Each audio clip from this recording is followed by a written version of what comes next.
Thank you all for coming. Welcome. Welcome to you all. I'm Mary Miller, and I'm the director of the Getty Research Institute, usually known as the GRI.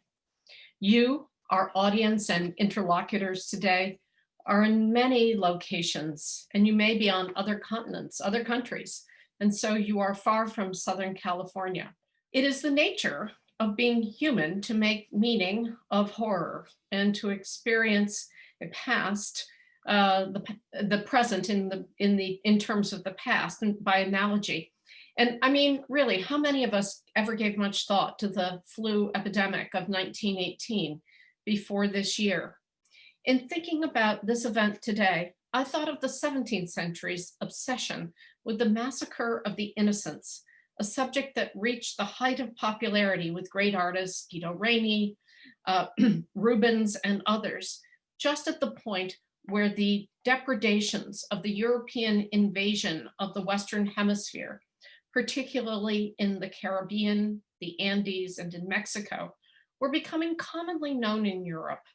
In these paintings, and I'm not going to try to show you any of them, babes are ripped away from their mother's arms and slaughtered on sight by a brutal Roman military. This is a subject that traveled, and dare I say, I think it went kind of viral in prints, a kind of meme of the day. It went all the way to the Andes, where the practice and experience of the invasion was still alive, the aggression against indigenous people, particularly women, visceral, and so was turned back in to full color paintings. It is in the nature of being human to hope. My hope is that today you will experience the power of child detention through the framing of the artists with us today.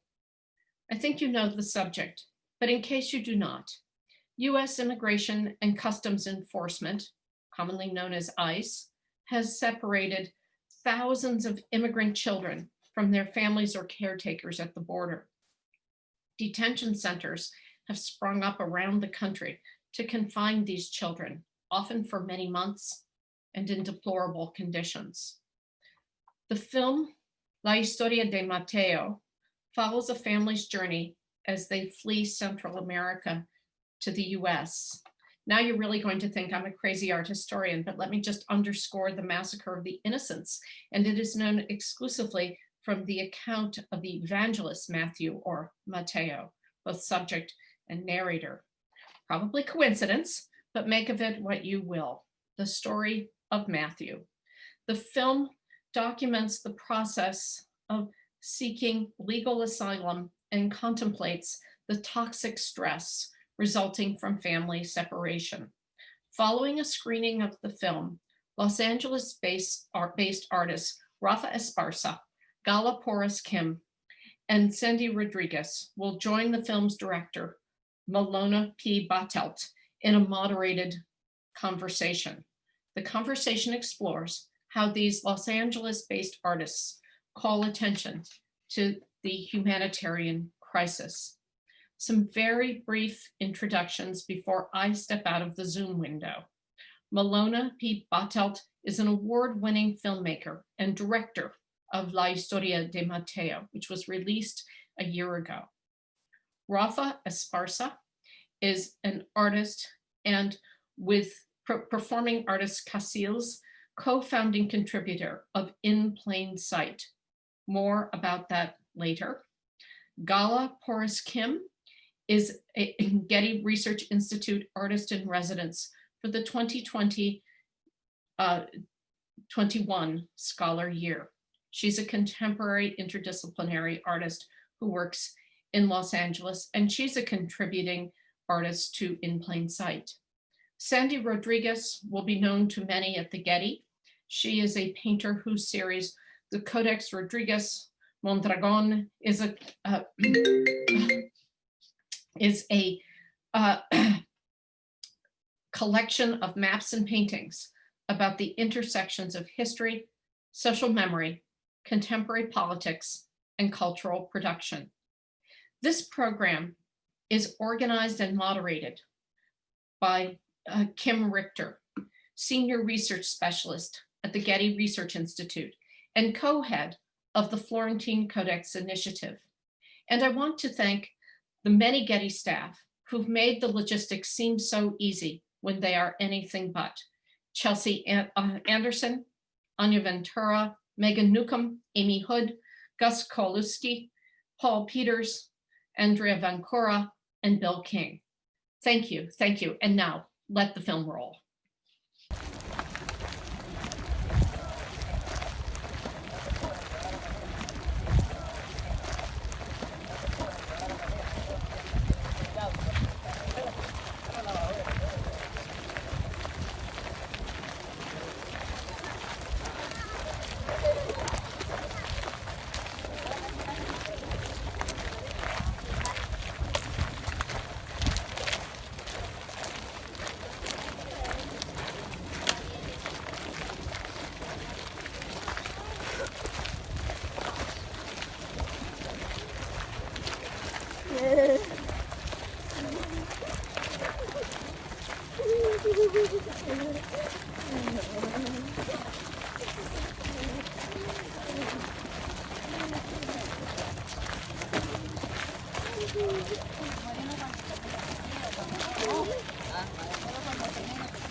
So we're sending a message worldwide.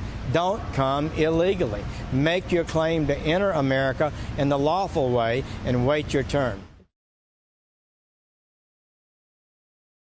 Y digo de dónde somos también, sí. Somos salvadoreños. Sí. Pues nosotros venimos del Salvador. Nuestro viaje empieza el 8 de octubre a las 4 de la mañana. Salimos de la casa con los niños. Pasamos Guatemala todo el día. Llegamos a la frontera entre Guatemala y México a las 8 de la noche sin conocer, sin saber y sin dinero también, porque solo contábamos con $30 para venirnos.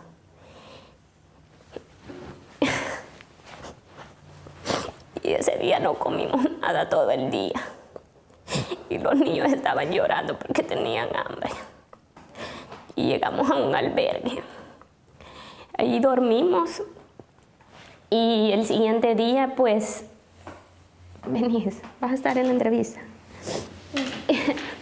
Y el siguiente día salimos a las 9 de la mañana de allí. Y nos unimos a la caravana del Vía Crucis, pues, eso fue desde el 9 de octubre.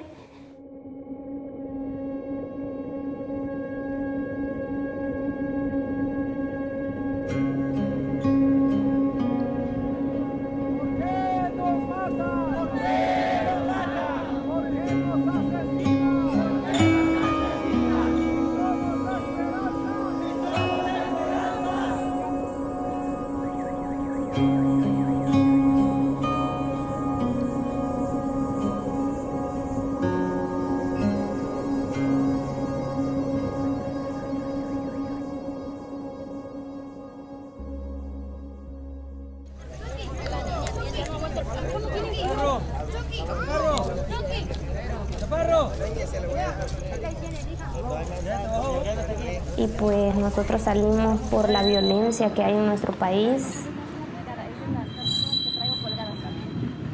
Pues irte a otra parte de El Salvador es como pues ir a lo mismo. No te puedes ir a vivir a un lugar contrario de una pandilla, pues porque te matan solo pues por venir de un lugar donde radica otra pandilla.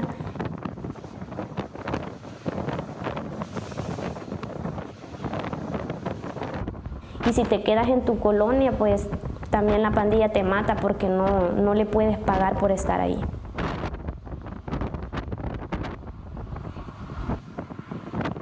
That is extremely common. We're confronting a situation where in the Central American countries where most of these people are coming from, they're in a de facto civil war with these criminal groups. They're some of the most violent countries in the world, cities with some of the highest murder rates in the world, and the bulk of the victims are children. In most cases, once a family is not able to pay what the gangs are asking for, they'll hurt the children or they'll kill one of the parents, and so they're lucky that they got out when they did.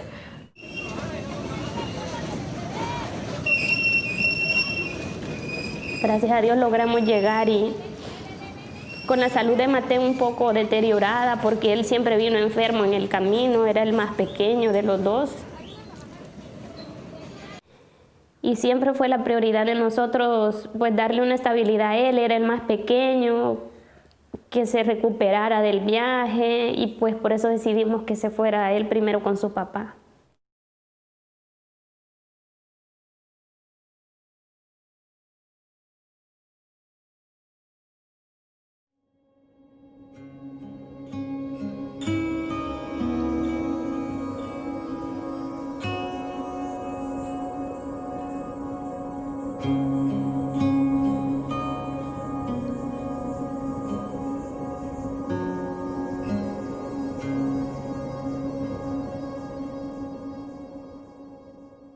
Yo estaba tan ansiosa el 12 que se fueron y todos se habían comunicado menos mi esposo. Dice que estuvo 2 días en un cuarto él solito con el niño y entraban los oficiales a intimidarlo, que él no tenía derecho a tener al niño, que él tenía que dar al niño porque el niño no podía estar detenido con él tanto tiempo. So we were really shocked when we got the call that Jose had been separated from his son.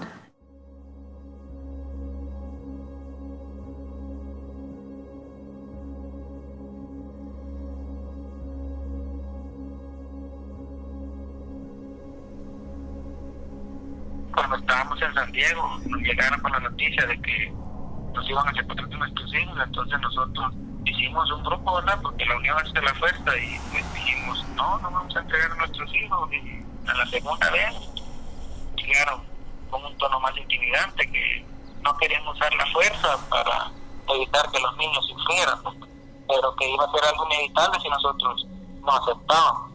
Entonces nosotros persistimos y seguimos con nuestros hijos en los brazos, incluso llorando. Y pues llega el momento que nos quitaron a nuestros niños y no pudimos hacer nada. Sí, de hecho le pedimos llamadas para hablar con nuestros familiares, con abogados o incluso con ustedes y no, pues nos dijeron que no teníamos derecho alguno.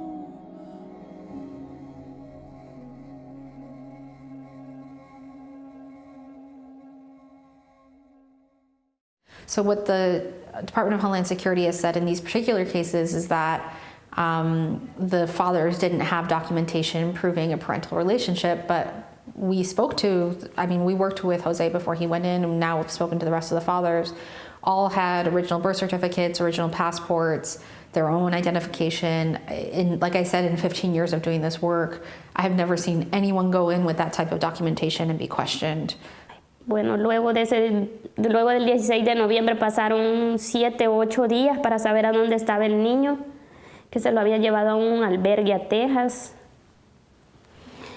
Y luego pues otras semanas luchando más para poder tener más información sobre él. Luego me autorizaron, cuando pudieron comprobar el parentesco de nosotros, me autorizaron una llamada de 5 minutos para poder verlo.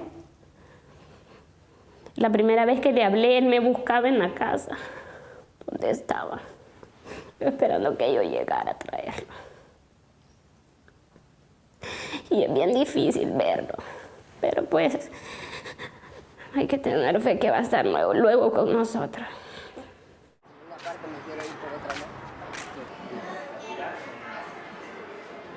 So it's been now a month and 2 weeks.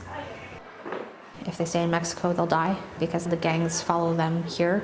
And if they stay in Central America, they're probably going to face death upon return to their countries. I know in Jose and Olivia's case, they had colleagues in El Salvador who were in a very similar situation who were killed. And so they really have no other choice. They're running to save their lives.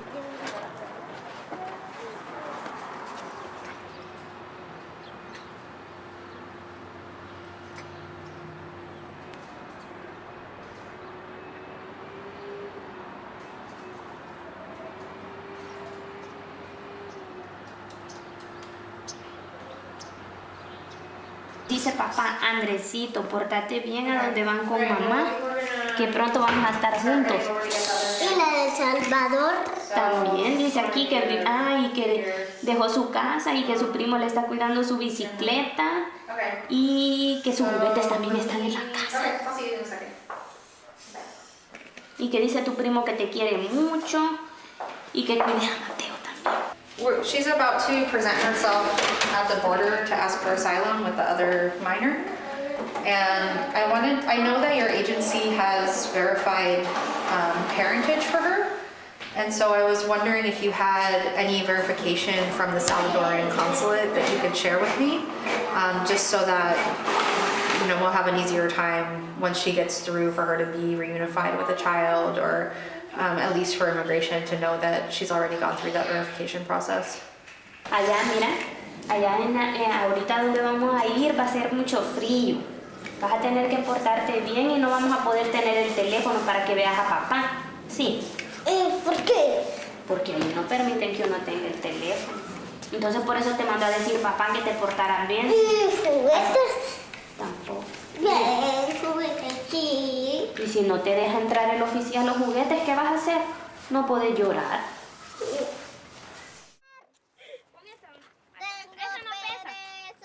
Soy perezosa. Reyes, jálate tu bota así para arriba, de ahí va. Caminando, aquí Salo. Ya nos vamos. No, vamos caminando. Hoy vamos caminando. Entonces va a mi tanque. Un búnker.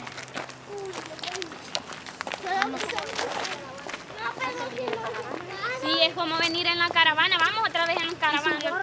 Esperando que no haya otra separación más con él, porque pues yo siento que él es el que ha sufrido más de todos. Bueno, nosotros como José por la separación, pero él como que está como más traumatizado, porque me dice, mami, a mí me va a llevar la policía. Y tiene bastante miedo, me dice, mami, que es una separación, porque mi hermano no está con mi papá. Son bastantes preguntas que él hace.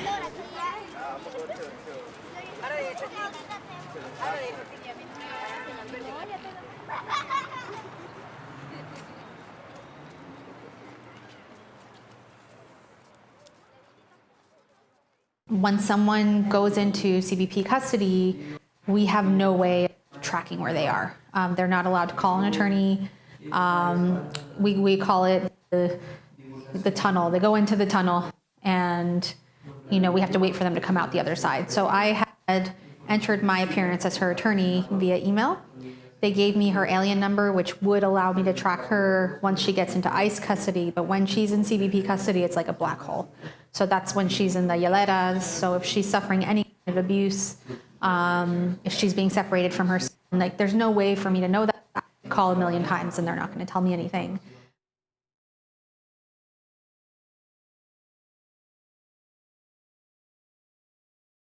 Esos 4 días fueron los más largos, quizás, porque pues yo ya no encontraba qué explicaciones darle a él para que él se calmara.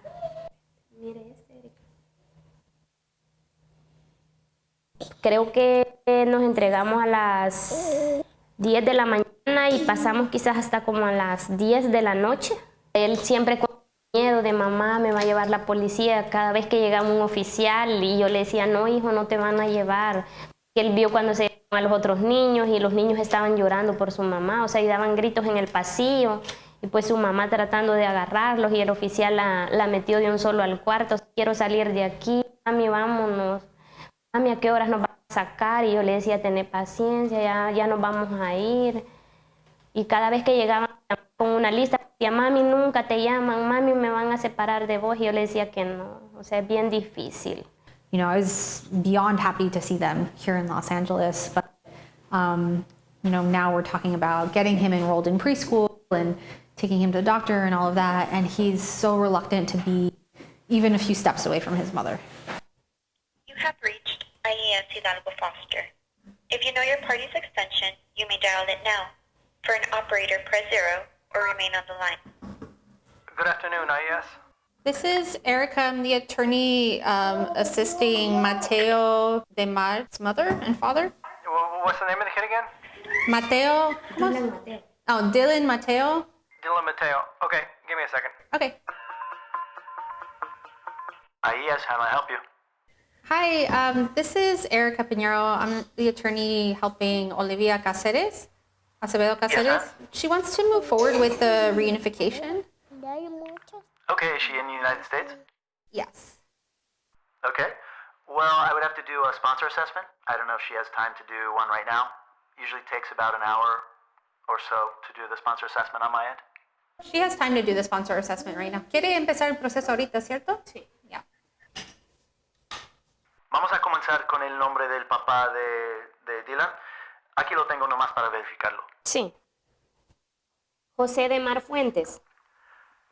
Y antes de venirse a los Estados Unidos, ¿con quién vivía Dylan?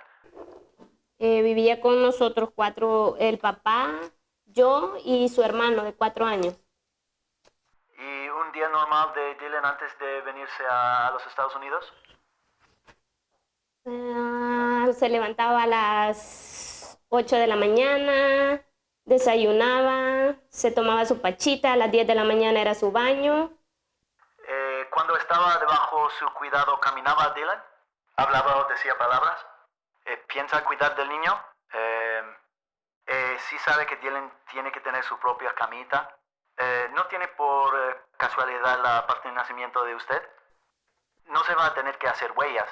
Necesita que me llene la aplicación. Si es que me entregan los documentos pronto, normalmente se tarde 7 días, pero no le quiero hacer promesas porque el gobierno se tarda lo que se tarda para agilizar el caso. Pero siempre ellos quieren mover los casos más rápido porque siempre hay bastantes niños esperando. Entonces, por lo pronto, yo ya no tengo más preguntas. ¿Tiene alguna pregunta para mí? Para viajar el niño hay que pagarle el boleto a él y a la persona que lo va a traer. Así es, correcto. Normalmente se hace eso.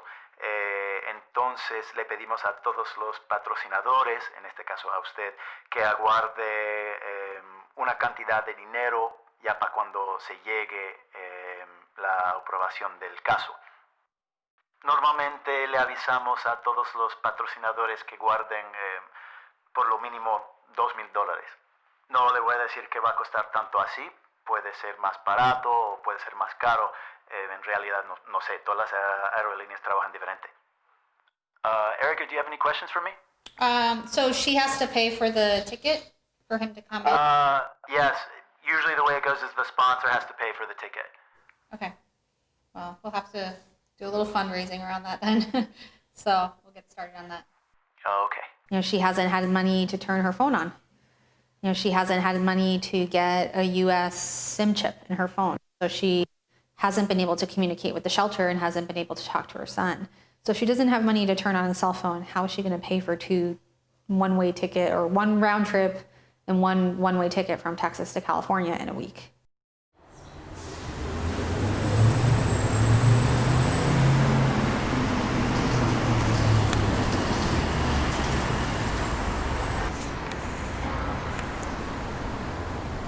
Attention shuttle passengers, we are in the process of building a world-class airport for Los Angeles.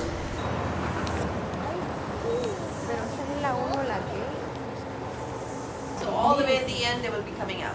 Okay, because we meeting someone and they say pay 83, but that's for living, right? Sí, van a venir pasando por todo esto.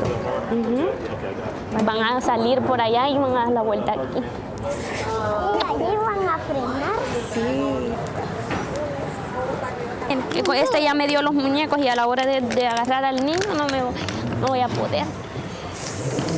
Ay. Ya te estabas poniendo.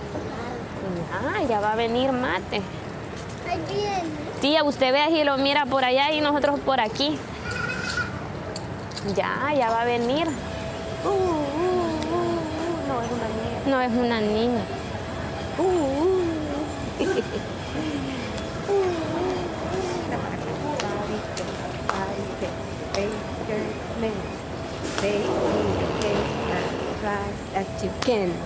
Pare, así. Mira quién viene allá. Ya viene. Allá viene, ¿ve? Ya viene Mateo. Mira. Ay, espérate, allá, ¿ve? Mira. Mate. ¡Mate!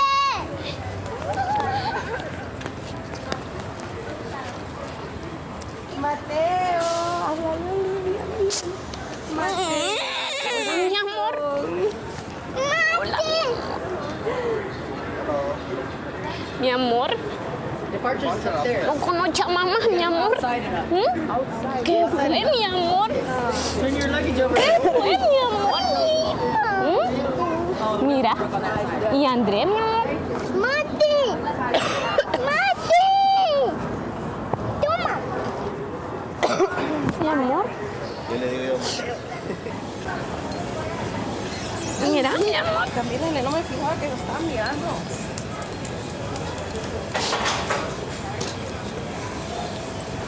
Mira, que bien ahí me dices ahí. Sí, mi amor. Mateo. Hola, mi amor. Napa. ¿Te acordás de mamá, mi amor? ¿Y tu chichita? ¿Viene el abrazo todavía? No. ¿Eso fuera? Sí. Hola, mi amor. No, ahí está.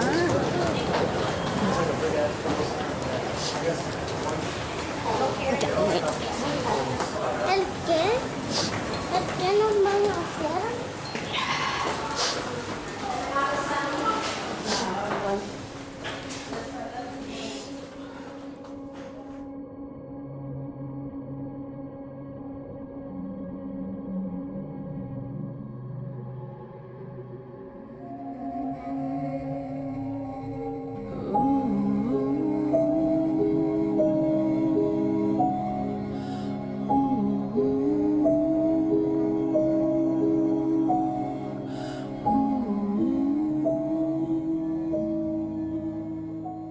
Well, we treat people extremely well, particularly children, and they're treated with every courtesy, and we fly them back home after they've entered. We're treating people fine. The question is, if you don't want to have to go through this problem, don't come unlawfully.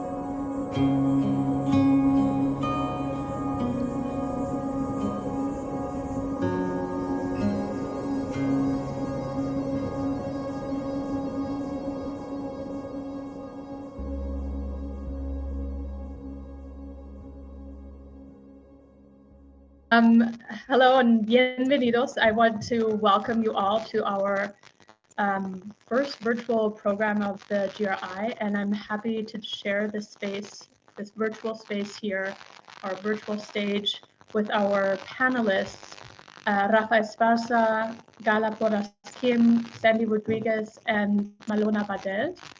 And we will begin by asking each individual artist to show work, so you have a little bit of background, and then we will enter into a conversation, and at the end we will also be taking questions from the audience. So please feel free to use the chat or the Q&A function to submit your questions, and we'll get started.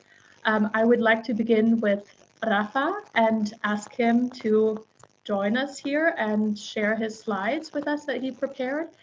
And I also wanted to, before he starts presenting his work, to read a few words that he sent me in order to acknowledge the work that he's done in his coalition for the In Plain Sight. In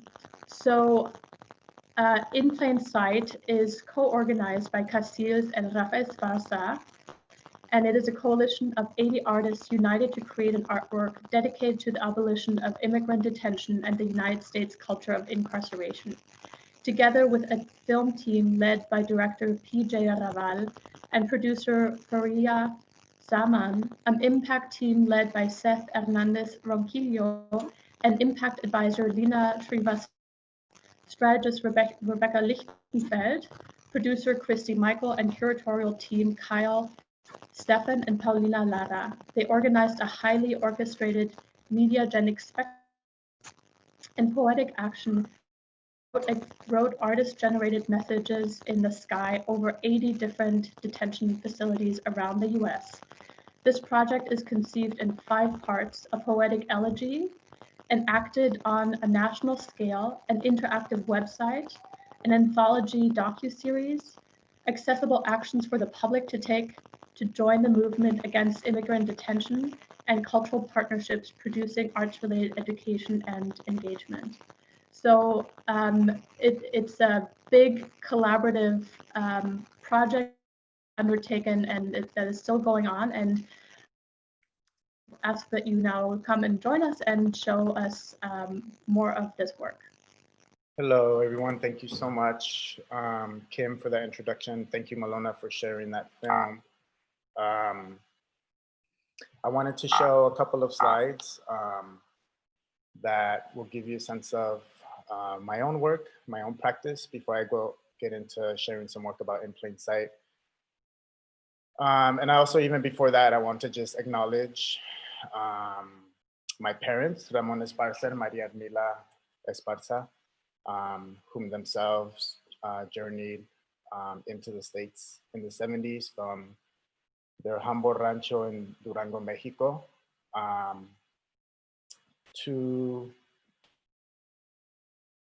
imagine a life outside of poverty, and to create opportunity for themselves and the family that they would eventually build here in the US. Some of my work entails working with adobe, which is a practice that that I inherited from my father, who was an adobe brickmaker in Mexico before he came up to the States. I use this material as a way to gesture towards land, but also start to think of it as a kind of like figure ground material where I could start to imagine a platform or a context where objects, images, conversations could be held by myself and my peers that I invited to these spaces. This practice of learning how to make adobe with my father is something that I've tried to replicate in various projects that I've initiated since we first did this one in 2014 by the Los Angeles River, a project sponsored by Clock Shop. But really thinking about ways of engaging with material and with a community of folks to build relationships, to build support structures that could exist and thrive outside of traditional art spaces and institutions. This is a space that we contributed to the Whitney Biennial in 2017, a rotunda made out of adobe, of bricks we made here in Los Angeles, used to build up this space, where I then invited artists to showcase their work in. And so in the foreground, you have Beatriz Cortez's cairn made out of black lava rock. And then in the background, you see the portraits of Dorian Ulises Lopez Macias, a photographer based in Mexico City. And then I've also started to use the material as a surface to paint on and to make images on.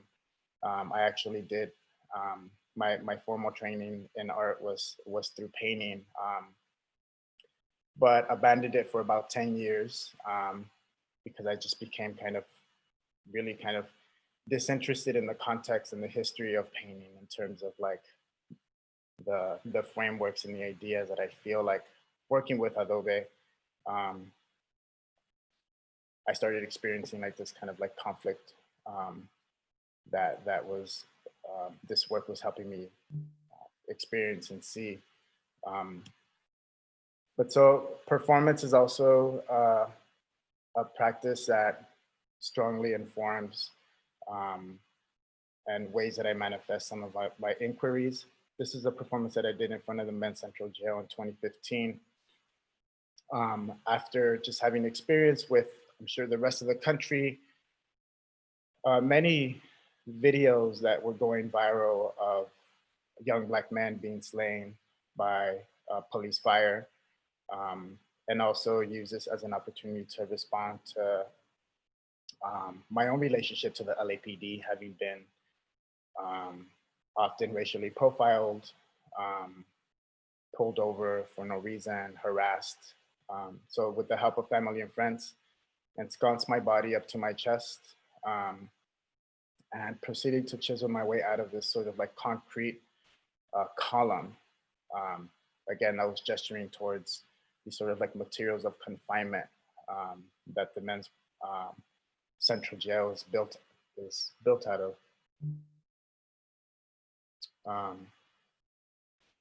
Just last year, I continued this sort of interrogation by taking this form of an ionic column that holds up the porticos of the White House, and together with two organizations, Performance Space New York and Ballroom Marfa, and 4 different writers and artists, performed a similar action where I was ensconced in this support structure made out of concrete at the White House, and then proceeded to chisel my way out using a hand chisel and hammer. And so, you know, thinking a lot about actually the rhetoric of this administration, the symbolism of that rhetoric, and the harmful ramifications that many of our communities are enduring in this moment, but also thinking about what the support column is upholding, what sort of ideologies are housed in these structures, these ideas of white supremacy and colonialism. And so trying to create like a counter image to this rhetoric, this violent rhetoric. And so in plain sight is a project that Castles and I started thinking about and working on over a year ago, coming into contact with these headlines, these images, this news of families being torn apart at the border, the overcrowding of these detention facilities, and the popping up of some of these camps. We were horrified and wanted to were thinking of ways to address this issue of this crisis around immigrant detention and how increasingly criminalized immigrant detention has become.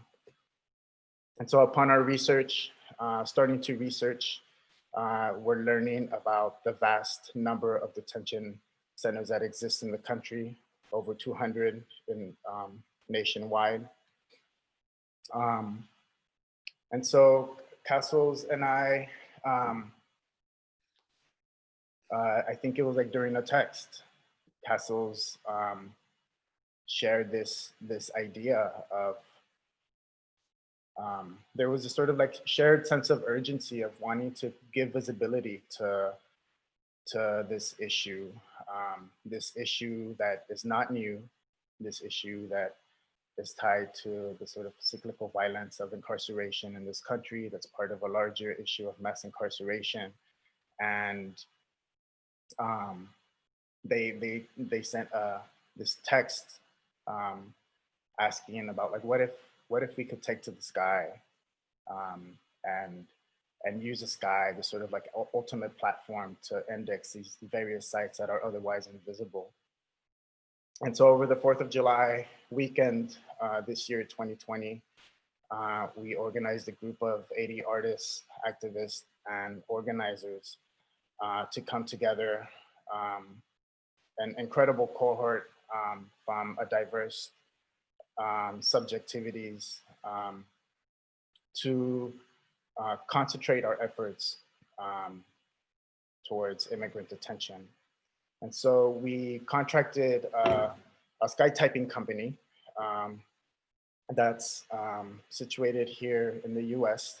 They're based in an airport in Riverside, but they have 2 other fleets, one in New York and then one in North Carolina, to write these artist generated messages directly over these different immigrant detention facilities that we wanted to bring visibility to.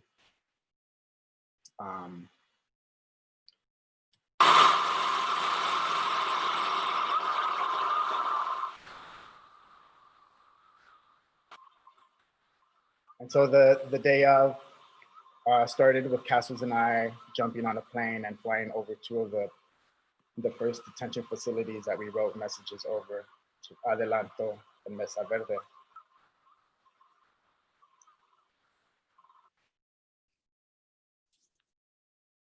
And some of the messages that were written, and so the cohort of artists that we invited was very diverse in terms of their relationship to immigration and how they've addressed issues of incarceration or histories of incarceration within their own respective practices, from people who have been themselves detained to folks who have been addressing police violence, to folks who are descendants of people that were detained in Japanese incarceration camps, for instance, during World War II. And so our messages were directed towards a vast array of communities, from those folks that are detained to folks that live within the vicinity of these detention complexes that exist and are hidden in plain sight. So we flew over not only detention facilities, but we flew over courthouses.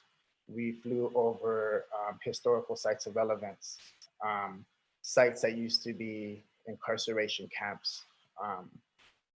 We flew over, this is over the Santa Anita racetracks that used to be a Japanese incarceration camp. We flew over the Mexico-US border.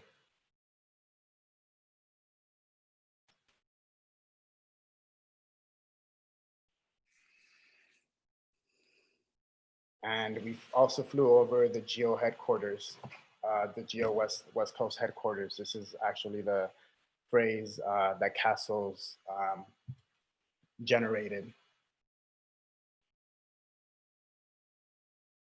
And so when we were thinking about this project, it was really important for us to think about this project beyond the sort of like ephemeral poetic act of writing in the sky, and worked very closely with our impact team, who was led by Seth Hernandez Roquillo, Lina Sorasteva, and Rebecca Lichtenfeld. And our team helped us build a coalition and partner with 17 immigrant justice organizations nationally, many of which organized on-the-ground actions during the weekend that we flew over the US.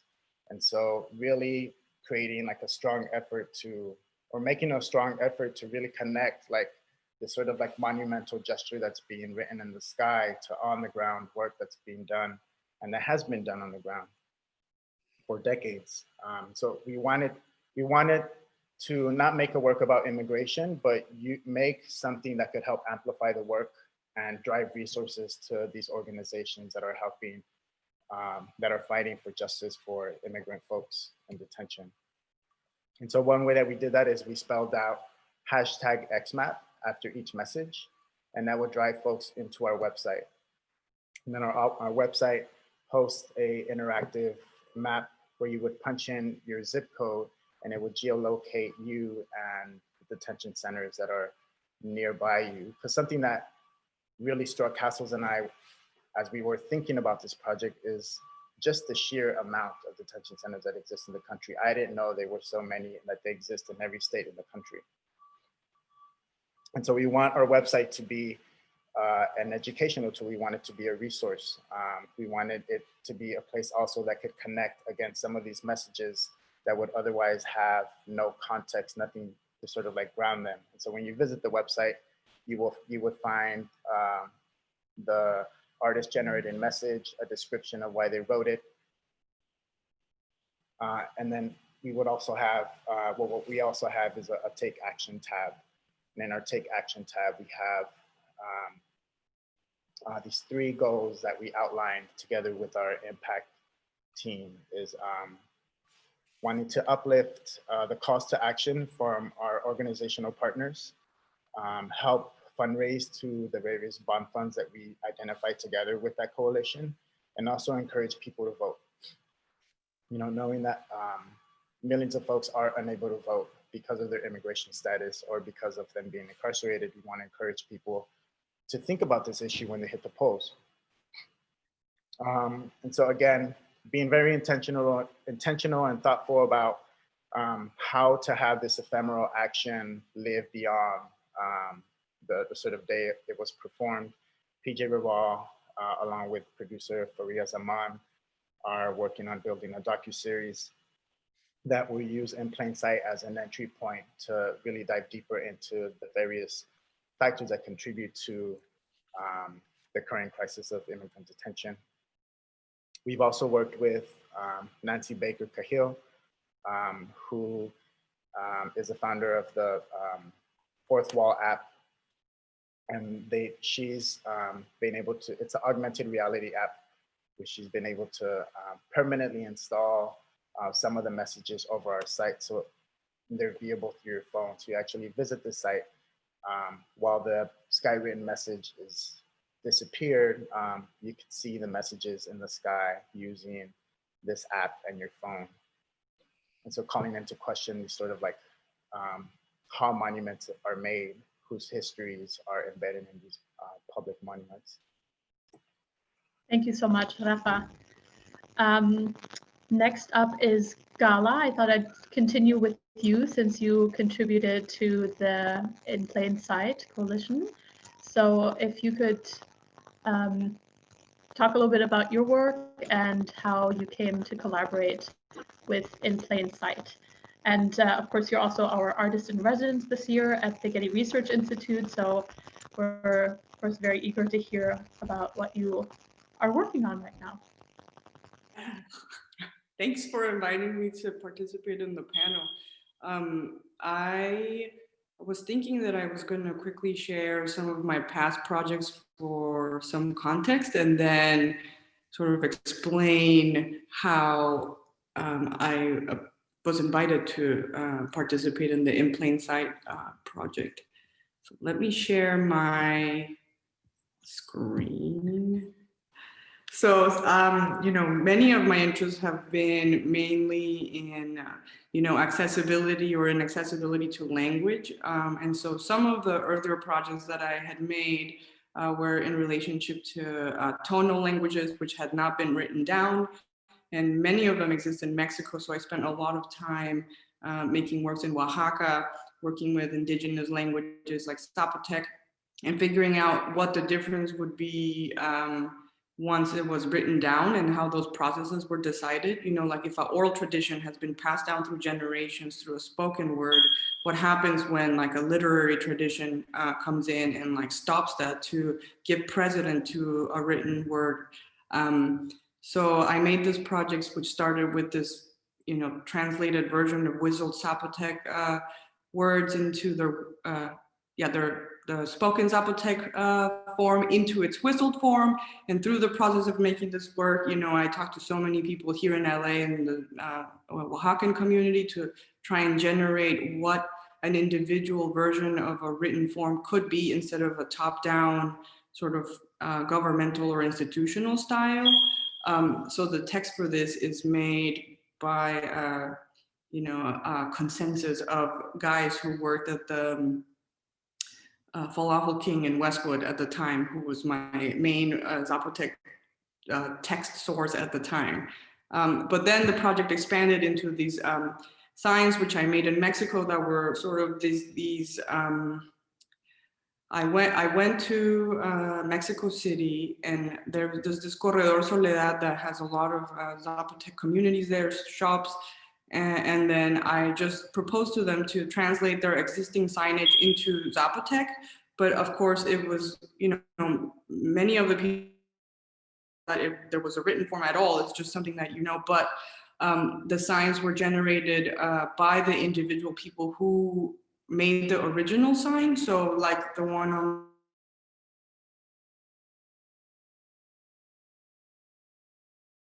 spelled like this for her own shop. So this is a permanent installation there. This is some cheese, and then some signs. And so in a sense, to me, like the overall idea was to be, how can these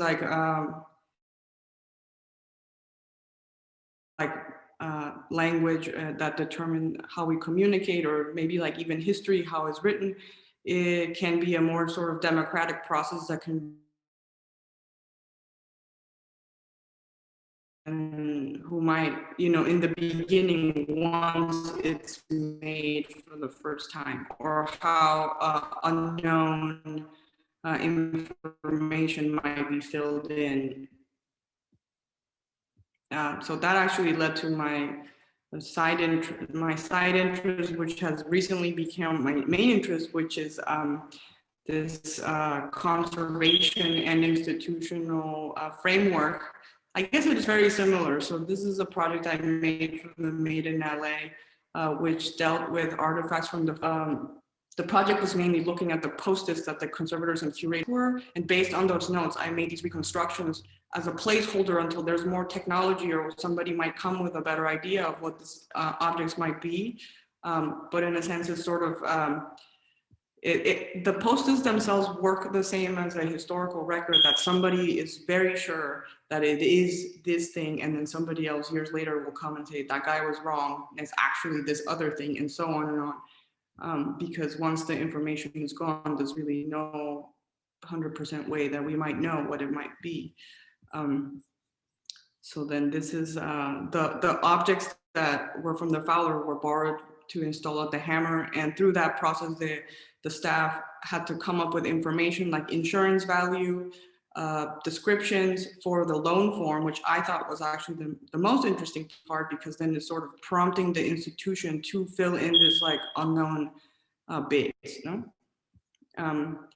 Then I wanted to also talk about this, which is my contribution to Rafa's project at the Whitney. You know, so many of this is a work. Rafa was also in that Made in LA show, and we had this, you know, so much of my work has to do with like the context in which these ancient shards or artifacts might have been placed in. And so I actually have a really large collection of Southwest artifacts, which, you know, is a whole political thing about ownership, because, you know, those shards used to be Mexico, but now it's the US. So depending on when they were taken out of the ground, the object itself changes in the way it functions in the world. So many of the shards that I find are on eBay for like $1, but if they were like 3 feet on the other side in Mexico, they would be, you know, part of Ina's collection and would not be able to be owned. And so part of those questions I'm thinking about, but for this specific installation, I've made a Southwest reconstruction.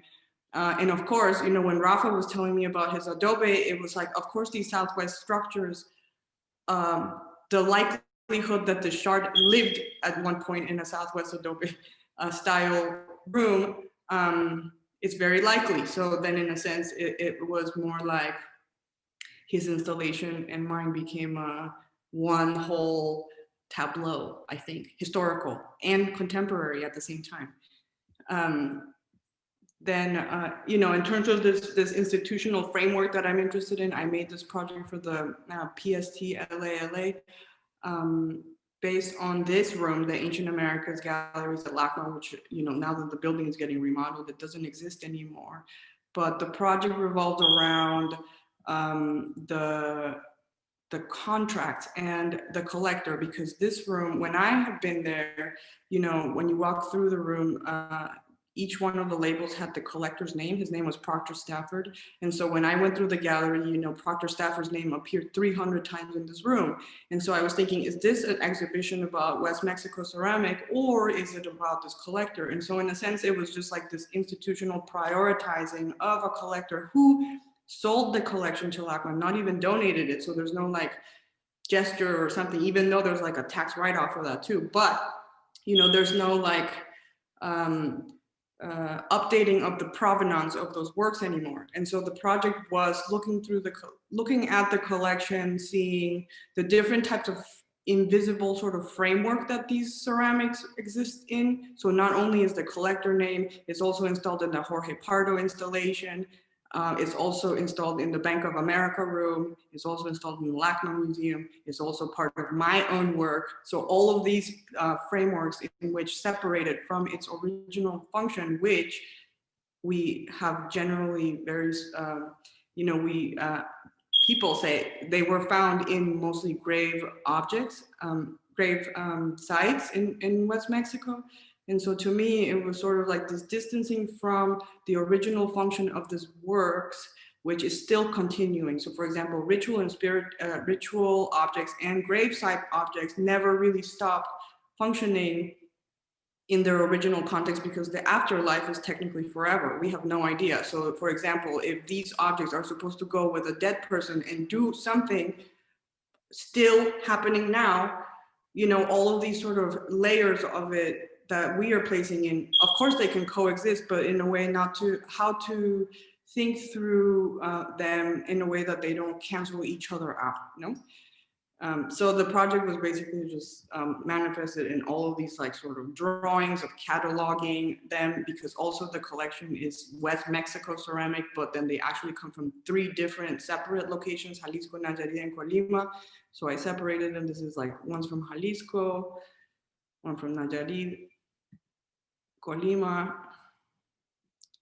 But, you know, the main point of this show was to really, you know, the audience, I think about who's going to be thinking through these projects mainly, and it often ends up being the administration and people who end up working in these collections, who then have to work through like policies that they have inherited from, you know, the 70s onwards.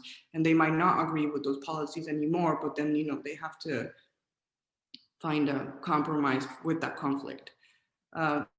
Then I guess this is like the last projects that I've made are, I dabbled briefly in a curatorial role. I curated this project at MOCA, which, you know, the difference between a contemporary, my interest in antiquities and this one is that the author is still alive. So I wanted to sort of ask the MOCA, what happens if, how much agency does a living artist have over their, you know, the physical shape of their work or their conceptual idea? Like, for example, when I'm a grandma, can I just go in like, hey, museum, I changed my mind and this work is not the color I like anymore. Can I do that? Am I still capable of doing that, since the institution itself has so much power over determining how things are interpreted after I die, infinitely forever, no? So in a sense, it's a very small time in which I can change my mind comparing in comparison to the time that the institution has to care for these works. So, I mean, mainly most of these projects are just working through how to become a better artist myself, because you know, I don't actually have a very strong grip of the things that one could ask an institution as an artist. And then finally, I made this project for the Whitney Biennial last year, which was based on this amazing stone, La Mojarra Stela 1, which was is, I think, one of the greatest rocks in the Americas or the world. It is undeciphered text in the stone. And I made this installation, which is 3 different ways of interpreting this text, which was not based on like maybe 3 different ways to access it that are more formal or other things. So the one on the left is this box in front of it has plexi sheets that you can see, and it separates the text like by square, by circle, by face. So it's like a formal interpretation of the stone. The middle one is this idea of the Obsidian Mirror. In Mesoamerica, you use Obsidian mirrors to like truth say or like find missing information about yourself. And so I thought that the stone with the missing bits, so the object in front of it has all of the cutout damage from the original stone. So the rock would be looking at itself, trying to find out what its missing bits were about. And then finally, this thing on the right is the official structure of the text with a randomized disc of the text itself, but because it's suspended in oil and rotating, it makes these like random connections of the characters, which in relationship to the like set structure makes this really, I guess maybe it's also because the thing in front has a light and then the other one is, the text is written in glass bead, so it's difficult to see unless it's lit by the front object. And now finally, I was so excited to be able to contribute to In Plain Sight when Rafa and Castles came and invited me. It was just such a relief because, you know, it was in the height of the like stuck in the zone and not going out time. And so in a sense, here, you know, being in this like intense quarantine and also, you know, listening to everything that was happening at the border, you just feel as an artist like so unuseful, you know, like how can you even contribute when you're basically trying to figure out how to just like clean your groceries and stuff. But in a sense, so I'm very grateful that I was able to do something about it. And my text says, Mi cielo TQM, mi cielo TQM, which is, I thought that it was a direct message to, you know, thinking in terms of who is the audience of this text, it would be the people in the detention center.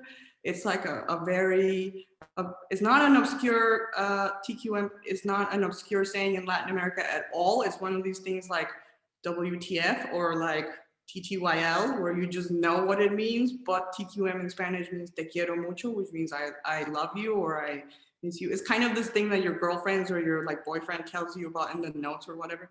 So then I was thinking, if I was in the detention center, what type of message of like, you know, of course, all of these people have people who love them in the country where they come from, or even here, everywhere else in the world. So in a sense, I could feel the sort of sense of desperation that's like, how can we link a message that would connect someone in the detention center to the people who are worrying about them? You know, like I don't know those people and we still worry about them. And so in a sense, that was my my thoughts when I thought about this thing. Also because it has this sort of double meaning, because mi cielo is also my dear, or my, what was it? My dear, my darling, was it my, but it also is my, it's cielo is sky, so it was like both the sky and the person inside, you know? Thank you. Thank you, Gala. And next up is Sandy Rodriguez, an old friend from the Getty, and we share a common interest in the Florentine Codex, which we will be talking more about shortly. Sandy, you're up. So my current series, the Codex Rodriguez Mondragon, is a collection of maps and specimens about the intersections of history, social memory, contemporary politics, and cultural production. It incorporates hand-processed colorants onto a once outlawed sacred ceremonial amate paper, reclaiming and reaffirming the indigenous traditions of artistic creation in the Americas. My work really incorporates the most urgent news stories of the day, a multitude of records, documents, maps, and natural materials to serve and to inform my interpretation of space, where these various histories are combined, juxtaposed, recovered, and re-envisioned. It's painted as a codex over the past 4 years to present a macro and micro vision of humanity in relationship with land, time, and power. The image that you're looking at is the mapa de los child detention centers, family separations, and other atrocities created in 2018. For this particular piece, I looked very closely at ProPublica's Locate a Child Detention Center Near You interactive map, which was the starting point. Part of my work is to do field study for medicinal and utilitarian plants of the region to extract the colors to paint this particular piece. These maps take anywhere from 3 to 9 months to produce, and the areas that have landscape are areas that I've gotten into a 4-wheel drive and worked with an herbalist to study the medicinal plants of that particular region. I wanted to focus on the area of Texas here and show you the images that were pulled from news sources of the Tornillo tent city that was designed for 2,500 children and had a capacity of over 4,000 in that year of 2018. In a cobalt violet, which is a modern colorant, I've mapped the locations of the child detention centers, and you may see the familiar images of children sleeping on the floor in emergency blankets. I've juxtaposed those images with images from the Florentine Codex and this image of mothers weeping. And you see the glyph for tears and for speech. I'm just showing you a couple of details of the map that will be on view at the Denver Art Museum next year as part of the exhibition Revisión, A New Look at Art in the Americas. In this particular slide, you're looking at the entire state of Texas with the ayotochin, the armadillo, which is the state mammal for the state of Texas, which is a migrant from the South. You'll see an image of a child and a father being separated. And this is really inspired by the story of fathers who were separated from their children and placed in different detention centers and not told when they would be reunited. So Marco Antonio Munoz, 39, hung himself, or so say the reports, at a detention center in Texas. So he's disappearing from this map. In the lower right corner, you'll notice that there is a dark blue boat. And this is a reference to the 1954 campaign Operation Wetback that deported over 1 million Mexican Americans and Mexican nationals. There were actual cages in places in Los Angeles like Elysian Park where they were rounding up thousands of residents, then transporting them to Texas in many instances. And so in Port Isabella, there were 2 boats that were repatriating Mexican American and Americans and Mexican nationals to Veracruz. So this particular boat that I pulled from a Texas archive of moving image had over 8,000 people on it at a given point. And these folks from the 1950s were jumping out because they'd never been to Veracruz. They had no idea of what in the world was happening. And so you had people jumping to their deaths from this boat. But again, in thinking about cycles of state-sanctioned violence and policy, you'll see a lot of time travel through my work. The next map that really engages with caged residents is called Grizzlies, Rainbows, and Snakes, Oh My, Conquest to Caging in Los Angeles.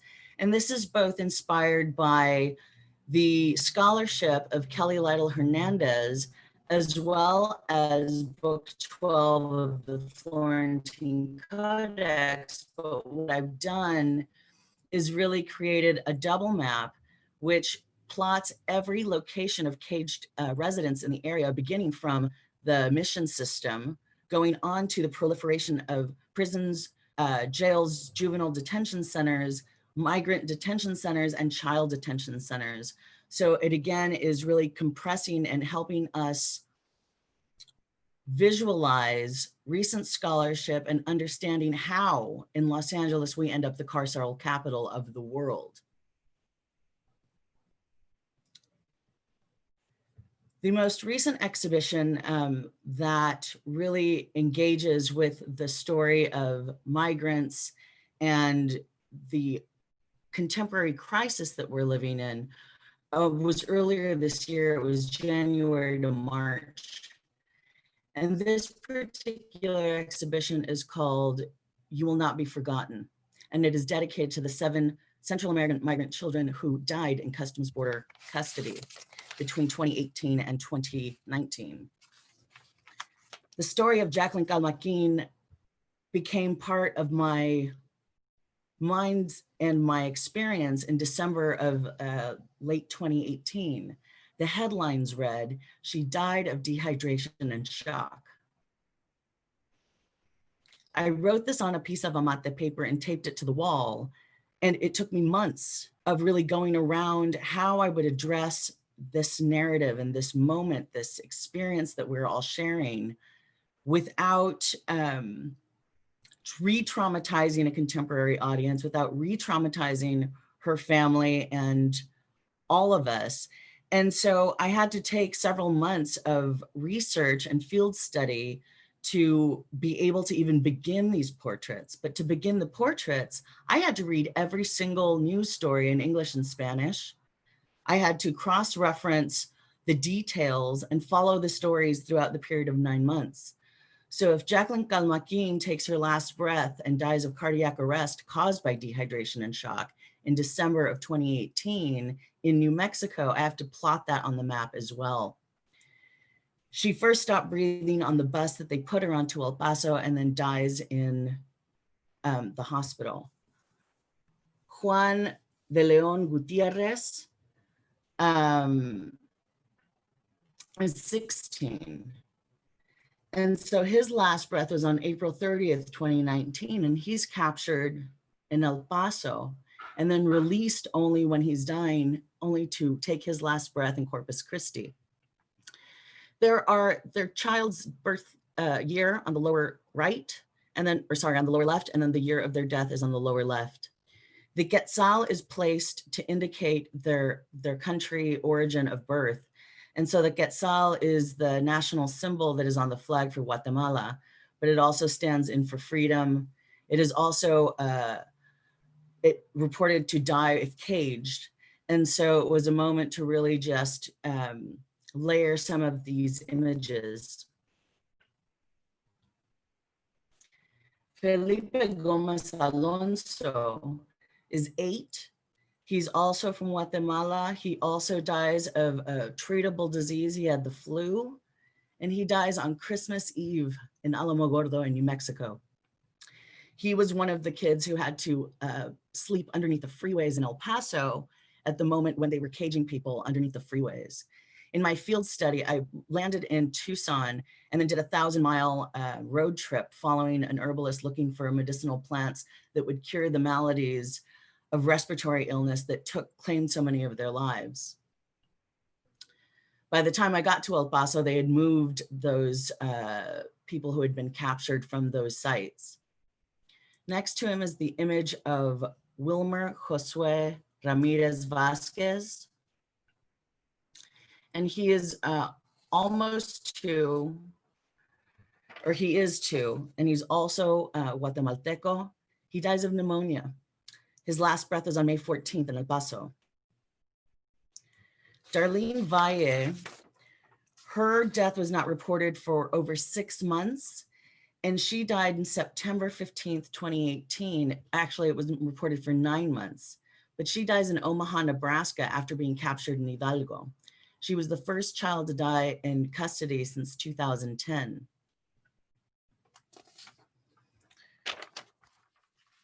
Carlos Gregorio Hernandez Vasquez, Goyito, was 16, also took his last breath on May 20th, 2019 of the flu. You may have seen that ProPublica video that was released around Christmas of this year that shows him actually taking his last breath in the detention cell where another child was sleeping. The 7th child is Mari Juarez, who is a baby of 1 year old.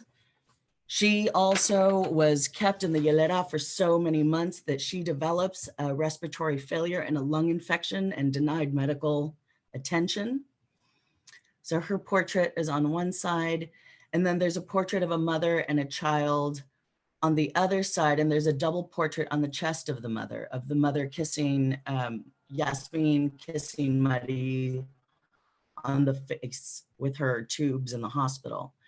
There's a plant from the Codex Cruz Bariano that is for heart, pain of the heart, and that plant is Nonochton, which is right above the head of the baby and the mother. The map that was the anchor piece in that particular exhibition plots the locations where the children took their last breaths. It also includes a visual remedio recipe for susto or trauma that was recorded 500 years ago in the Cruz Bariano. And I worked for several months with various colleagues to try and translate a lot of the elements that were included in that remedio. This remedio was authored at a moment where the survivors of the conquest were suffering a number of ailments, and it was produced at that time. So I found it to be a valuable resource to mine some of the details for this particular map, which I'll be doing a talk for the Amon Carter Museum of American Art next Thursday, in fact. As I mentioned, part of my process is doing the field study and camping at the sites. While I was in Nogales, I was in the Pajarito Wilderness. It was infested with border enforcement. And I had been there for about 2 weeks with one other companion, but one night camped on the, very visible on the top of a hill, two Customs Border protection vehicles came right up to the car and almost slammed into the car. With the headlights, I woke up at 3 in the morning, imagining that they were going to pull me out of the car. And all I could do was click the car alarm. And by the time I texted my friend who was camping near me, they had peeled out. So like the Diseños and like the 19th century travel journals, I included kind of a journal entry at the bottom of this map or of this landscape. The exhibition not only included the map, the child portraits, healers, as well as deities to secure a safe passage to the other realms, but I also included plant portraits from the Cruz Bariano that were used for the tratamiento for susto. And so I have the name in Nahua, the name in Spanish, and then the Latin binomial underneath. The one on the right is used in that same remedio, but is also an herb that is used for government officials holding office who are experiencing great fatigue. So now a few questions. I have tons of questions, but I will maybe, in the interest of time, limit myself and then also make sure we take some questions from the audience. Sandy and I, we had a chat last week and we just went on and on and on. And so we can have lots of conversations, but I'll begin with Malona, who really hasn't had a chance to talk yet, but of course we've all now seen her film. And I was curious, how did you come to make this film and why this topic? Of course, this topic is really, so important and critical, but you could have picked I feel like the world there's so many crimes everywhere that you could have picked a number of different ones. I also was wondering if you as a German who, to what degree this film might have been prompted by what was going on several years in Europe and Germany with the so-called migration crisis, and how that made you come to this, led you to this topic, but then looking at it as it affects where you're living in now. Yeah, thank you. First of all, thank you for the Getty Research Institute for putting this up. I think this is so important and I feel humbled to be among the other artists here. It's such beautiful work and so powerful. Why did I make this film? I actually was working, this is still in the end of 2019, and I was working on a project that was just after DACA was rescinded. DACA is a program to give legal status for children who were brought here by their parents illegally, and it allowed them to come out of the shadows and actually start having a life here after being educated here and going to school here and work here. And it was one of those, during one of a week of shooting and following one of the dreamers, that I just went back to the hotel room and I did some research on immigration in general. And I came across an article, and I didn't want to believe it at the beginning. It was on Mateo, but it was about, a 1.5-year-old baby who was taken from his father after he crossed the border legally trying to seek asylum. And so I continued researching and I found the next article in the New York Times. And so I realized this is really happening. And it wasn't something awful that just popped up. And I think it took me 2 hours. I mean, it wiped me out. I remember, I think, going probably, if I would talk to a therapist, but going through the stages of, of grief within a few hours. And it just was so deeply unsettling and disturbing to me. And I have 4 children, and I left my 2-year-old at home, obviously with his dad and with somebody to take care of and amongst the siblings. But I think that just brought it so close, because if I would put myself in the position of Jose, of the father,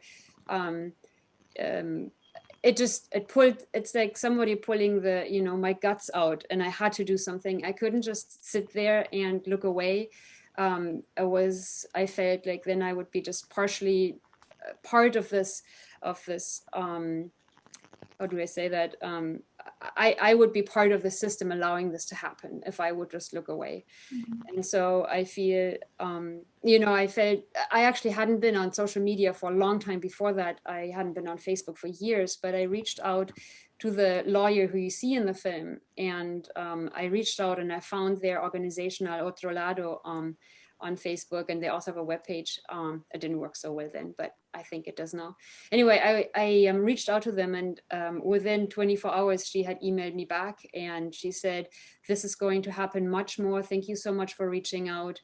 And if you like, you can come down to Tijuana and film the mother and the 4-year-old brother, because they are going to turn themselves in." And so that was, I had emailed her a few days before Christmas 2017, and then on the 26th I drove down. And I think a few things came together. It was Tijuana, it was 2 hours away from Los Angeles. The other thing was also, this is 6 months before it actually hit the news. So this was before we were all, us as a country, were traumatized by seeing images of caged children and hearing of children dying in detention.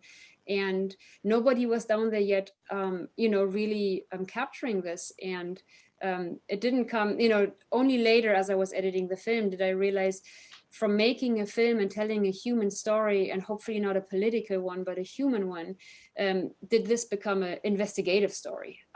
Suddenly we realized we had proof that this happened 6 months before it was announced in May of the following year. This is how I came to make the film. I think I forgot the next question. How I'm being formed as a German to make this film and the migrant crisis. Yeah, or if that contributed to this, because I mean it was sort of a big discussion in 2015, 2016, and so I was following the news very carefully in Europe, and then of course there were sort of parallel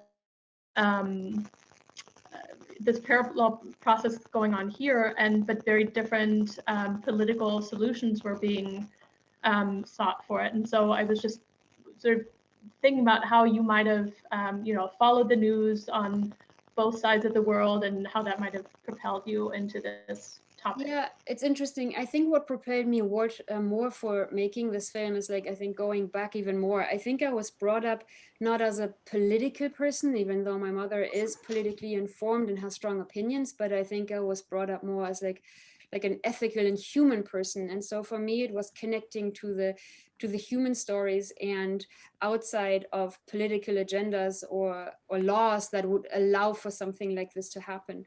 And I think in a way, I'm always reminded of Irena Sendler-Rowa, and she was a Polish war hero, and she was brought up that her dad always told her, if you see somebody drowning, you have to save his or her life, regardless of their nationality or their religion. And I think that's part of me, also thinking of the migrant crisis and how boats are not allowed to enter a harbor.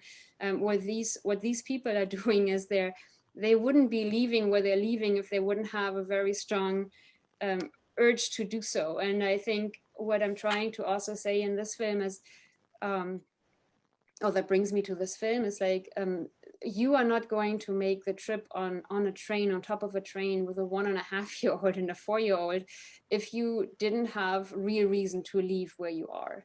And I think even if then that's another aspect of the film, and that that comes out. You should never separate children. These are the most innocent. They have no say whatsoever where to go or what to do, and you are causing traumatic stress that's going to last a lifetime. And I think now I'm jumping to my film, I have to say, but in a way where the film ends, for me, the story really starts for us, because now you have a child here who's not recognizing his mother nor his brother. And it was the same, he did not want to be with his dad when his dad was released. Of course, now he's doing better, and I do have an update how they're doing today. But what we're doing, and this is the state of this country sanctioned and man-made problem, but while I think immigration was already highly complex and there is no easy answer to fix our very flawed immigration system as it is, we are just on top of it, we're creating these trauma for life, and this is all avoidable. And as a country, we're now suffering from it. And I feel like it's not only the trauma. I actually worked with I interviewed a wonderful, the head of the Center on the Developing Child at Harvard University. And he said there are 3 groups that are affected by this. One is, of course, the children. And then there's the family, that's the second group, and the siblings. But the third group is the country. And, we all, we listen to NPR, or we read the news, or we see new pro-Republica videos, and, we're traumatized by that. And it's so hard to see, like, what can we actively do to shed light on something that I fear might be forgotten in future US history books.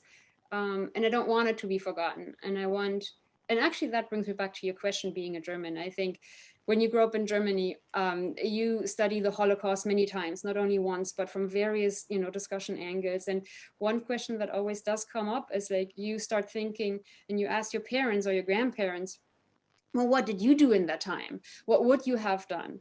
And I feel if I'm being asked that questions in 10 or 20 years, I would like to tell my children, well, this is what I did, and I tried to get the word out there, and I'm working on more. But there are so many artists out there with us that I think we can make a change together. And I think we are not without a voice. And I think in these times where you often feel so helpless, and just there's one more thing after the other coming on us in this pandemic, especially, I think there are ways to raise our voice and stand up for people that if we would be them, we hope that somebody would be standing up for us.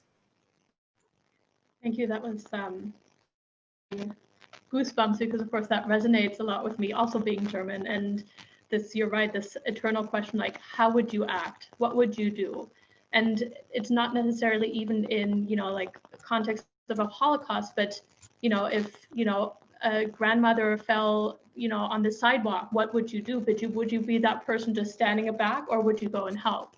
And I think this is something about, ethics and citizenship that we have to be engaged and demand better from our governments, whether it's the United States or Germany or what country that you're living in, or you're calling yourself a citizen from. And so I think that's a really important message. So thank you. I'm going to come back to this human question, and also come back to what the other have done.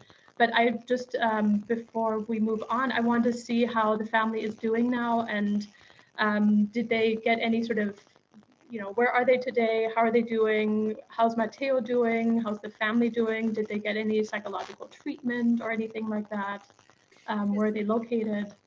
Yes, that's a really good question. They actually moved away from LA. They're now in Northern California.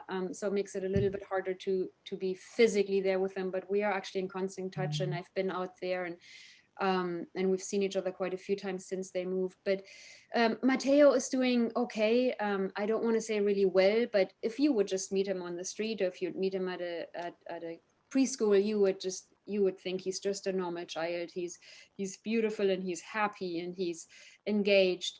However, I think you bring up a really important point, because I think psychological treatment is not on their #1 priority list of what they need to do now. I think when these immigrants come in, I mean, first of all, they're fleeing trauma from their home country, and now they're here, and there's so many different types of red tape that they have to work through. I mean, they're trying to sign up for Medicare so they can go to the doctor. They're trying to enroll in school, and they're trying to get their work permit. So I am not aware that he has gotten, you know, a therapist for help, or that the family has received a therapy.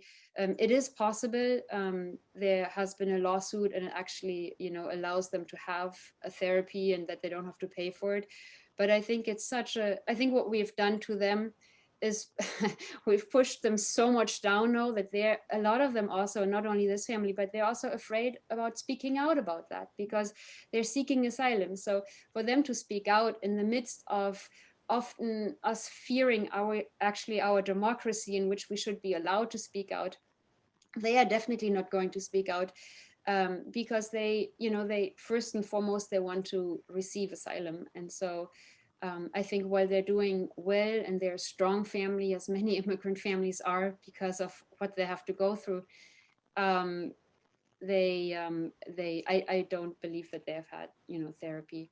I hope that would be part of a larger project, that may be a call to action about this child detention, and you know, will provoke and will enable. I think part of me personally, but that's a personal opinion, I feel like us as a country, we have done this to them. I think now we need to provide them with asylum, because only here will they also be, you know, able to maybe get therapy if they're going to do the first steps. I think if they are going to be deported into their home country, which is still maybe a possibility, you know, we've added to the damage, and we've done, you know, much worse damage. And now we're sending them off where they're not going to have help. And just on a side note, I think in this particular case, but it's also quite common because of family separation, the family has different asylum cases. So when they pull them apart, the father has their own asylum case, Mateo has his own asylum case, and the mother and the 4-year-old have their own asylum case. So in the system that we have now, it is possible that the asylum cases will have different outcomes. So it's just part of this flawed system that I also didn't know about until I actually started this journey, that I didn't realize where it's all going to take me. Yeah. So returning to this human question, for all the other panelists, I was wondering to what degree you thought about that, you know, for the sky type messages, and both of you, Gala and Rafa, you spoke very eloquently about sort of this sort of a different kind of monumentality, right? And Gala, I was thinking about that specifically with your message, right? And you were saying, you know, like your message, te quiero mucho, right? That it was something that you write in a text, but then in a text message or in a letter or something like that. But so it's personal, it's intimate, but then to broadcast that into the sky, I think is you know, a sort of a powerful move. And so to what degree did you all think about sort of infusing how did you come up with your messages? How did you determine the exact wording? Also the choice of what language you're writing it in. I saw English or Spanish or a mix of Spanish, and how you were sort of trying to reach different audiences, right? So, you know, you both spoke about, you know, Gala, you were thinking of, you know, reaching someone within the detention center, and Rafa, I heard you speak about this in other contexts, that you know that some people saw those messages in detention centers and maybe had a reaction, and to what degree it might have been for other sort of supporters locally, nationally, but then also internationally. So I also just recently spoke to a friend of mine in Germany, and she is very informed, but she didn't really know much about this issue of detention centers here in the States, and especially the issue of child separation. And again, often in cases where people are seeking legal asylum, right? And so I'm thinking about, sort of, you spoke about the poetics, but the emotional impact that you try to evoke, and how you directed maybe also the artists who were part of this coalition.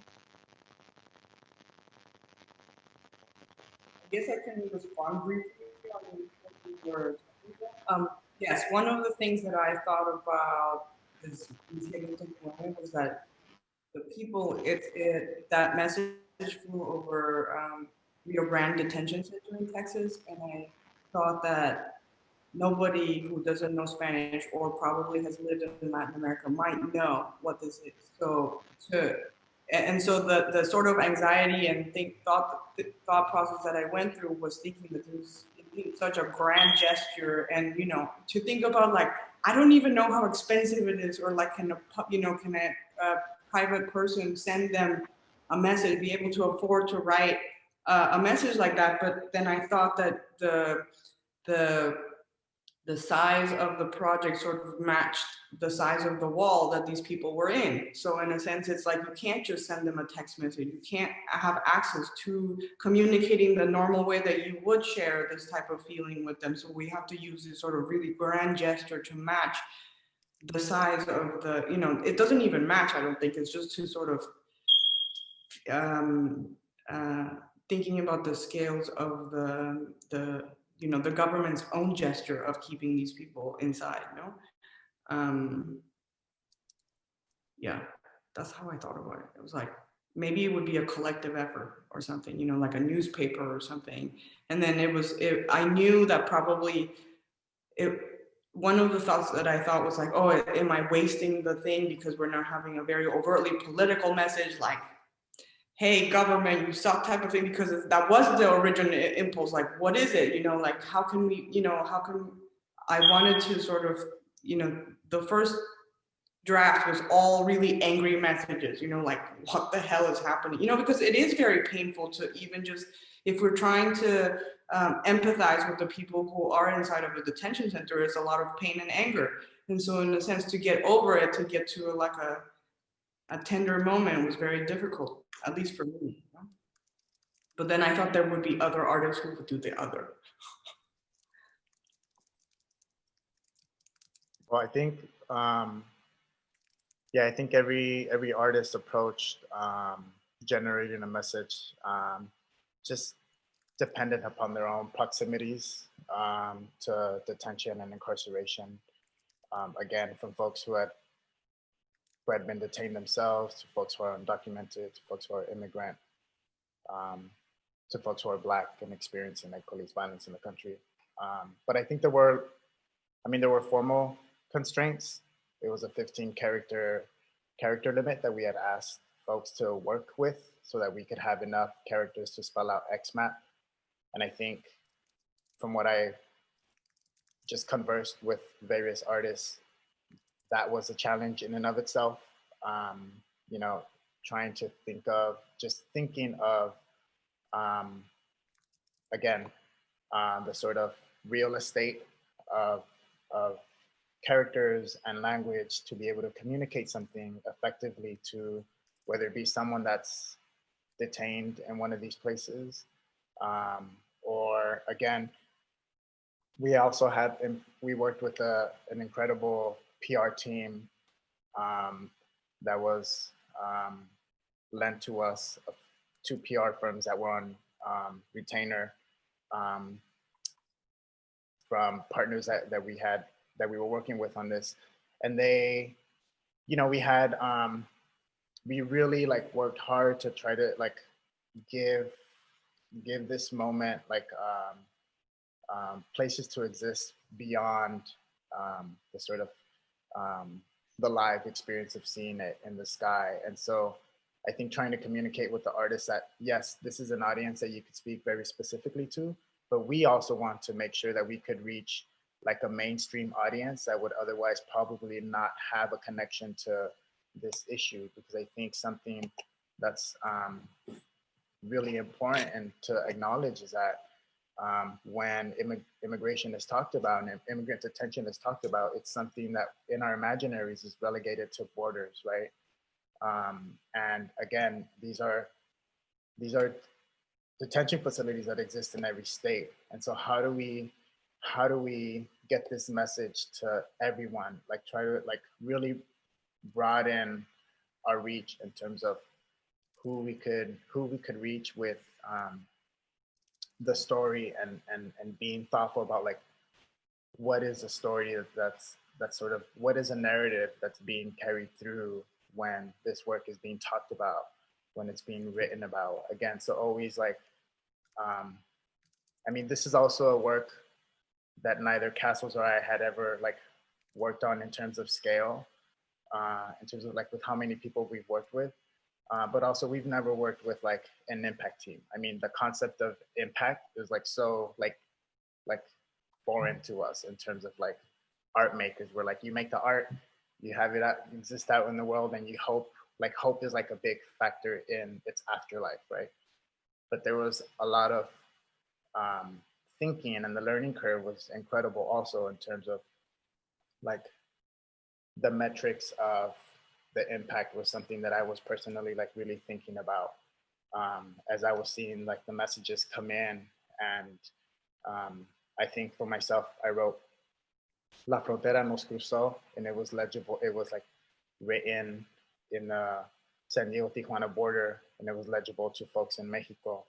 And I remember, I mean, to this day, we're always like kind of like, you know, that's like a something that Castles and I are constantly like thinking about, like how to have these gestures have like resonance and utility to some degree on the ground. But I remember someone like just tagging our Instagram account with a video, and it was a mother and a child, and the kid was looking up at the sky with excitement, and he was like screaming, "Wow, wow, wow." And he asks his mom, like, what does it say in the sky? And she's like teaching him how to read by reading this message that says like, La Frontera nos cruzó. And I mean, there's just no way of measuring that, right? This way of like that experience, there's no metric really for that. But I would say that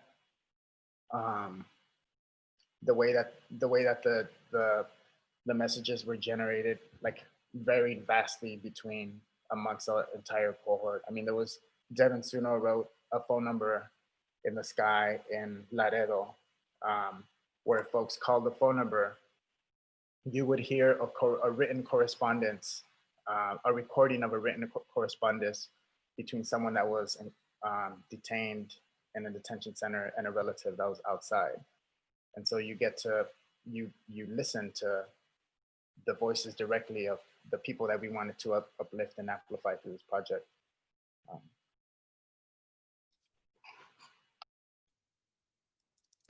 Thank you. Sandy, I, of course, wanted to ask you about the Florentine Codex. And for those of you who don't know what the Florentine Codex is, it's a 16th century encyclopedia that was written in Mexico, in what is now Mexico City. And it's an encyclopedia about, you know, what we would generally call Aztec, but really more accurately sort of Central Mexican Nahua life and history.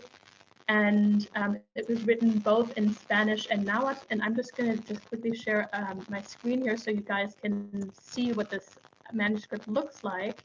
I just pulled one up, an image up. And Sandy, I suspect this is one of the images that served for, might have been a model for your, one of your images.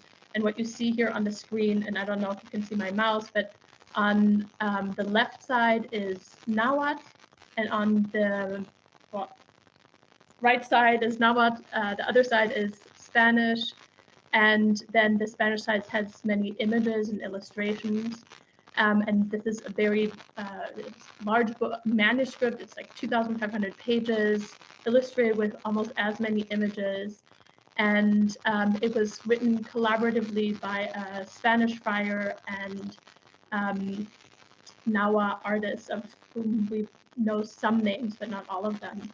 And we, at the Research Institute, we have a big initiative going on in order to make the codex more available, both in English and Spanish and Nahuatl. And We're also writing a book with colleagues at UCLA and LACMA and UCSB about the 12th book, which is a history of the conquest of Mexico, but from the perspective of the Mexica, who are basically the Nahua group, the indigenous Nahua group that lost to the Spaniards and their allies. And so you, Sandy, you've drawn on this particular manuscript for your work. And I'm, of course, very curious how you came to choose, or how the manuscript maybe came to choose you. Maybe that was sometimes how it works, right? How you thought of using the iconography and the style of the manuscript, also your interest, your shared interest in the materiality of the manuscript, and Diana Magaloni, our dear friend at LACMA, who collaborates with you and with us.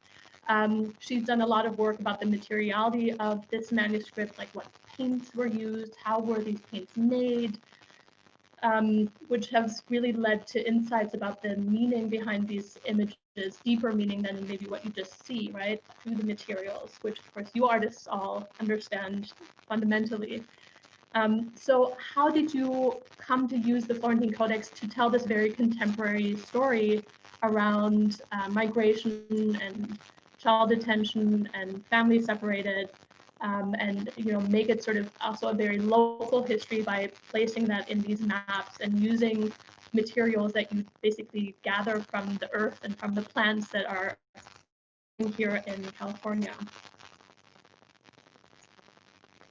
So, Kim, I was working at a recuperative care center. I was working at a hospital shortly after my departure from the Getty Museum, and I was teaching a methods and materials of painting.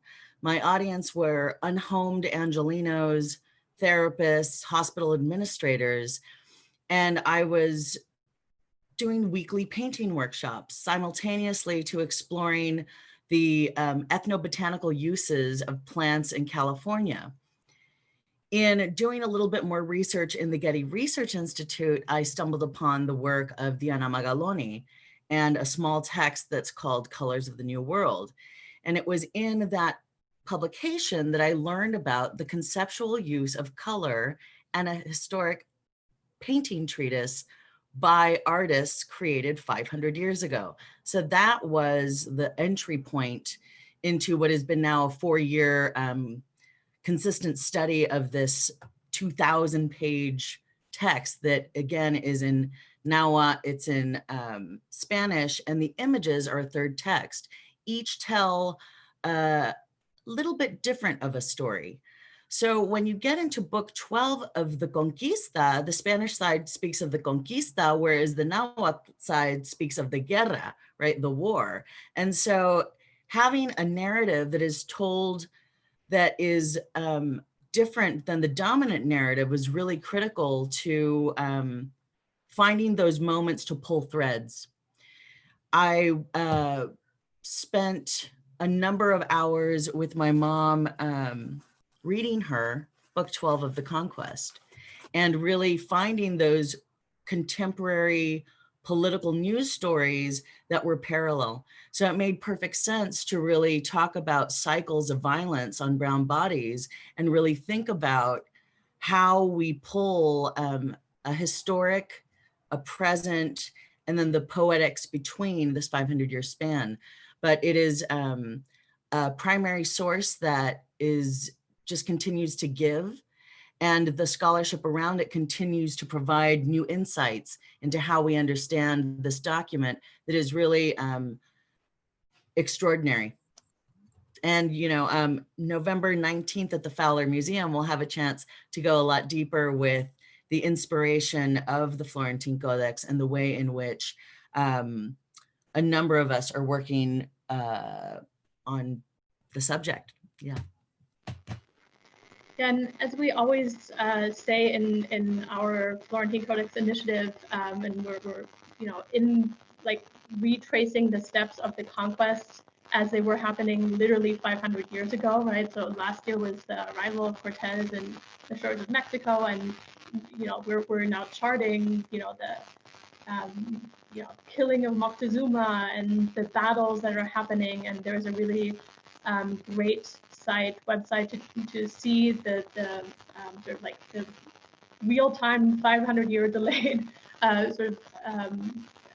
steps that happened in this process of war and conquest. And it's called Noti Conquista, and colleagues in Mexico and at UNAM are doing a really great work to talk about this history that's captured in this manuscript and others. And so it's we will indeed be talking more about it come November. But we keep saying, in our project that the conquest hasn't really ended, right? You can't say it's like 1521 and that's when Tenochtitlan falls and then it's over.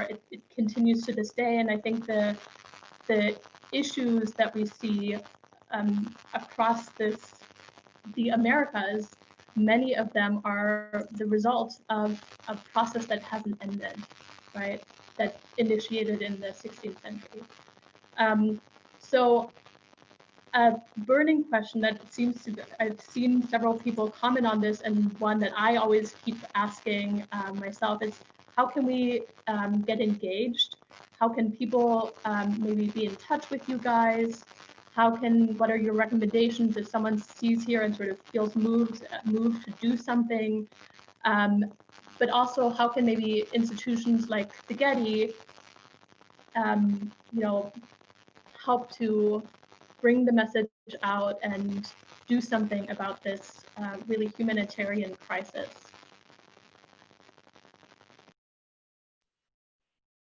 There's so many ways to get involved. I mean, I think if you just start a Google search and for like immigrant justice organizations, I think Patrice Kohler said it best: join an organization, like don't do anything alone. There's no reason for you to do anything alone. There's so many people that are working towards imagining and building a brighter future for the world. And I mean, there's like, I'll just plug in our website, xmap.us. We have like listed our like 17 organizational partners that I encourage everyone to get to know. Incredible work that they're doing. Detention Watch Network is an incredible organization that is, a national organization that works closely with nonprofits and grassroots organizations fighting for justice for immigrant folks. And I guess I would just like encourage institutions to get involved and to take risks and support projects that feel like there may be outside of the realm of works that they ever imagined being a part of or participating. In Plain Sight happened with just an incredible amount of, an impassioned amount of volunteer time and labor. Castles and I did all of the fundraising on our own. We didn't have any institutional backing when we first started fundraising. But I think we're able to find a lot of mission-aligned organizations that were able to support this project right away as soon as we presented it to them. So yeah, I think I'd want to encourage cultural institutions to get involved, to support these initiatives, to support these organizations that have been doing on the ground work for decades. There's tons of ways. Vote, go out and vote. It's super important. If you could vote, it's a huge privilege. There's millions of people that can't vote, so go vote. Yeah, I also have a thought on that, Kim. I think, as I say, I go back to what I said growing up in Germany, but I think one often goes to the museum and then we see things that already have happened, and then we have the artifacts, or we have something like letters from back then that were written back and forth, and we get to know these people. But I feel right now what's happening is right now. We're living through these historic times right in this moment. And I think there is a call to action, and I think we can move something. And I think by having, museums and art institutes and schools and universities and libraries offer artists an outlet, you know, to share information and to shed a light on what's dark. I think that there is deep value in that, and I think that's what makes a democracy, and I think I see hope in that. Oh, and I have another thought on that. My other thought on that was actually, I think what moves me so much right now is like, this shouldn't be a political issue. And I think, especially with our film, I think it's been hard to be in some film festivals. We have many film festivals, but in some it's been hard because I think it does make a political statement, even though I'm not an activist at all, and I don't want to really make a political statement, but I want to make a human statement. And I think what we're discussing right now, this is non-partisan. These are human stories again, and they shouldn't be if you're leaning this way or the other. They just shouldn't. This is overstepping a line, and we need to stop overstepping that line to have these tragedies happen. So anyway, I thought that applies to that question. And I would just echo what my co-panelists have said. And I just want to thank you all so much for inviting me to share my work and to share this panel with such extraordinary artists. But the work that has been put together on the resource that Rafa shared is an excellent place to start and really think about which organizations are doing this work locally and how you can support their overall programmatic goals. Certainly thinking about what can museums do. I think it's a great moment right now to pull together artists from different disciplines, to pull together historians, to pull out objects from the collection and really contextualize these larger themes and ideas and movements through exhibitions, programs, symposia, and conferences. Yeah. I think that maybe what I thought, something that, I mean, I've been thinking so much about institutional things to do, which is like Malona was saying, you know, it's such a difference between things that might have happened in the past and things that are actually currently happening. But in a sense, you know, one really informs the other, because I think that the way that institutions actually care and think through what they have in the collections, you know, like how to prioritize like a historical representation of the past, like whose point of view are you taking into account? Like what is the because the institution itself is built as a colonial infrastructure. So it's like how to counterbalance that birthplace to incorporate sort of what is the political moment that we're living in, which is really exciting in a sense to be able to, you know, what I'm seeing is like motivate this type of conversations that have been put in sort of like the backdrop in like, this is just the way things are type of mode, you know what I mean? Where it's like, it's just been put to the side and sort of like, we can kick the can along to somebody else to do, but in a sense it has added the sense of urgency, which, you know, hopefully it will make not only the impact for like the moment that we're having today with this kids and immigration, but a longer lasting sort of, you know, viewing of, you know, immigrant people everywhere, no? Which are reflected, of course, in their culture and objects in collections.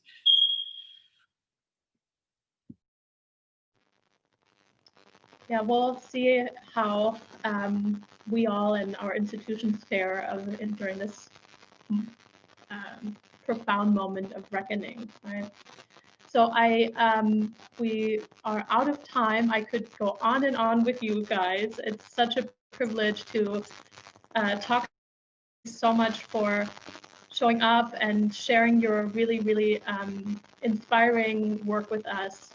I hope our audience goes, you know, well, doesn't go home because they're already home, but, you know, takes some courage and some inspiration from this conversation, and, you know, vote is, I think, the best message that we can send.